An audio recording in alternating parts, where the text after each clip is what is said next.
আসসালামু আলাইকুম। আমি এখন আছি দার্জিলিং। দার্জিলিংয়ে যদি যান, আমি আপনাদের একটা লোকেশন দিতে পারি। বাংলাদেশ থেকে যদি যান তাহলে শিলিগুড়ি হয়ে যাবে। শিলিগুড়িতে গেলে দার্জিলিং খুবই কাছে, খুবই কাছে এবং খুব তাড়াতাড়ি যেতে পারবেন। আচ্ছা, তারপরে দার্জিলিং কী যাবেন, শিলিগুড়ি থেকে দার্জিলিং যেতে আপনার জিপ বা বাস আছে, এগুলো আপনার রিজার্ভ আছে, শেয়ার আছে, যে কোনোভাবে যাবেন। আমি ওইভাবে গেছি, এখানে দার্জিলিংয়ে অনেকক্ষণ ছিলাম, দেখছি। তো এখন যেটা আছে সেটা আছে আপনারা টাইগার হিলে আছে। টাইগার হিলটা হলো দার্জিলিং সর্বোচ্চ জায়গা।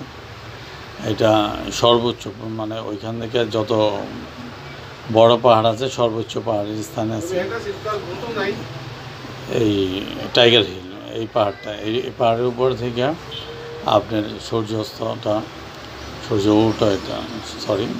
উদয়টা দেখার জন্য লক্ষ লক্ষ মানুষ, হাজার হাজার মানুষ এখানে ভোর সকাল 4টা থেকে এখানে অপেক্ষা করেন এটা দেখার জন্য। এ বলে শেষ করছি। আসসালামু আলাইকুম।